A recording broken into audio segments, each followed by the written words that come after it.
कृष्ण के साथ हमारा संबंध जुड़ जाए तो हमको लगता है कि हमारे सारे जन्म अपने आप सफल हो गए, अपने आप आनंद में डूब जाता। अब पता नहीं क्या दौर है, कैसा समय है।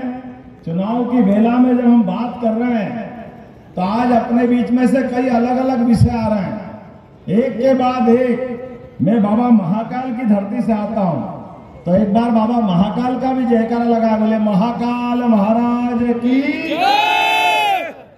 ये काल की नगरी है, महाकाल की नगरी है, इसको समय की नगरी भी बोलते हैं। और ये पूरे देश का समय बदल रहा है। राम कृपाल जी ने आपसे तीसरी बार सांसद होने का आशीर्वाद लिया है। राम कृपाल जी आपको तीसरी बार सांसद बनाने के लिए तो आशीर्वाद दे ही रहे हैं, ये उससे बड़ा मौका है। यहाँ माननीय चिराग जी है, इनके पिताश्री भी साथ में मंत्री रहे हैं, लेकिन ये जो लोकतंत्र का वर्तमान का समय है, इस समय ने कुछ अलग करवट ली है। इस करवट को हमको पहचानने की जरूरत, लोकतंत्र में दोनों पार्टी के लोगों को देखने की जरूरत, दोनों पार्टी की अच्छाई बुराई को देखने की जरूरत। और मैं तो खास करके आज इस पूरे देश के अंदर घूम घूम करके इस बात को बोलता भी हूं कि माननीय मोदी जी ने कहा है कि सबका साथ सबका विकास, सबका साथ सबका विकास। तो ये बोलने के लिए होना चाहिए कि करने के लिए होना चाहिए? करने के लिए। 15% से ज्यादा आबादी तो यहाँ मेरे अपने समाज की है और पूरे देश में इतनी बड़ी आबादी है, लेकिन कांग्रेस सहित ये जितने परिवारवादी पार्टी वाले हैं, इनके यहाँ जब भी कोई बड़ा पद मिलेगा तो इनके घर के बाहर नहीं देने को तैयार, इतने कंजूस है।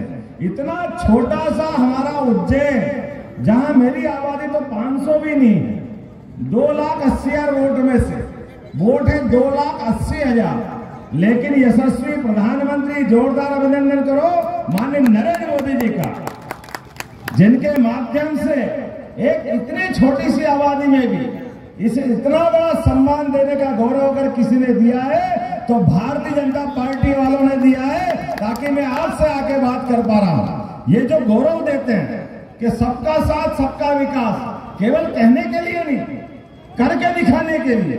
और स्वयं मोदी जी का जीवन भी देखो, एक ऐसे छोटे से सामान्य परिवार से निकल के आते हैं, गरीब परिवार से निकल करके आते हैं। और ये घमंडिया लोग कब से घमंड करते हैं? जब उनके परिवार से निकल करके चाय बेचते हुए उनका परिवार आगे बढ़ा, तो क्या गरीब आदमी चाय बेचते हुए देश का प्रधानमंत्री नहीं बन सकता?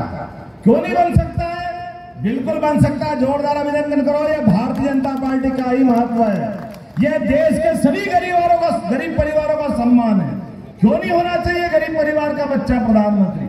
और मैं भी गरीब किसान का परिवार, आज आपके बीच में मध्य प्रदेश जैसे 8.5 करोड़ की आबादी का बहुत बड़ा राज्य, लेकिन मुख्यमंत्री बना करके ये सम्मान दिया, ये आप सबका सम्मान है, इस देश के गरीबों का, किसान का सम्मान है, जिसके नाते से मैं आपके बीच बात कर रहा हूं। और एक नहीं, दो नहीं, लगातार हमारे अपने मंत्रिमंडल के साथियों को देखिए, माननीय मोदी जी के मंत्रिमंडल के साथियों को देखिए, जो भी मंत्रिमंडल के सदस्य बने हैं। वैसे तो कहते हैं इस देश के अंदर बड़ा दुर्भाग्य है कि आजादी के पहले इस देश से बिहार ने भी अपनी पहचान बनाई थी। देश की आजादी के लिए बड़ा कठिन संघर्ष किया और कठिन संघर्ष करने के बाद एक अलग पहचान बनाई, और जो आराध्य हमारे हैं। लेकिन दुर्भाग्य से पहले अंग्रेज ने हमको जड़ों से काटा है, हमको हमारी जड़ों से जुड़ने नहीं दिया। किसी भी पाठ्यक्रम के अंदर हमको मौका देने के लिए अगर जरूरत पड़ती, आप बताओ, कोई भी स्कूल कॉलेज जा रहा है, आप में से जो पढ़ रहे हैं, हमारे भगवान राम, भगवान कृष्ण, ये स्कूल कॉलेज के पाठ्यक्रम में नहीं पढ़ाना। ये कौन सी फार्मूला है? ये फार्मूला अंग्रेजों का है। 1832 में लॉर्ड मैकाले ने हमको हमारे देवताओं से दूर किया, लेकिन आजादी के बाद 1947 आ गया, इसके बाद तो कर सकते थे, लेकिन कांग्रेस और उनके साथ वालों ने कभी हमारे देवी देवताओं का सम्मान नहीं किया, कभी हमारे जैसे समाज वालों को सम्मान नहीं किया। एक परिवार के अंदर 5-5 पीढ़ी हो गई प्रधानमंत्री बनते बनते, और झूठ कितने सफाई से बोलते हैं।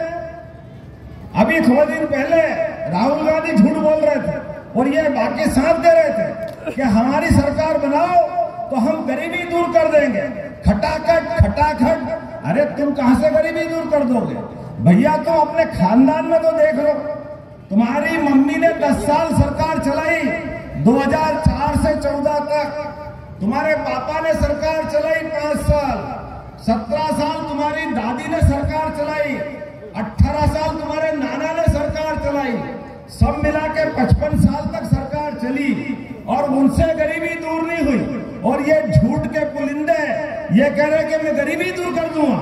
जनता रोटी खाती है या घास खाती है? आपके तो दुर्भाग्य से ये मुहावरा बोलने में खतरनाक लगता है, पता नहीं किस कारण से। आज दुर्भाग्य की बात है, मैं आज ये बात आपके सामने बोल रहा हूं कि कांग्रेस के लोगों ने 5 पीढ़ी तक झूठ बोला और दूसरे की भी नई पीढ़ी आ गई है, ये सब हमारा उपयोग कर रहे हैं। आज भगवान की दया से भगवान कृष्ण का जीवन याद करो तो हम गौरव और गर्व से भर जाते हैं। जिसके जीवन में तकलीफ ही तकलीफ थी, भगवान का जीवन इतने कष्टों से भरा हुआ है, अपन एहसास करो कि एक ऐसे जीवन से निकले हुए भगवान कृष्ण जिनके पैदा होते ही जमुना जी में यशोदा मां के जाते जाते, जो बच्चा जेल में पैदा हुआ, भगवान कृष्ण का जीवन तो देखो कितना कष्ट से भरा हुआ। और भगवान के जीवन में थोड़ा होश संभाला नहीं कि कभी पूतना जहर पिलाने आ जाती है, कभी बकासुर, कभी धेनासुर।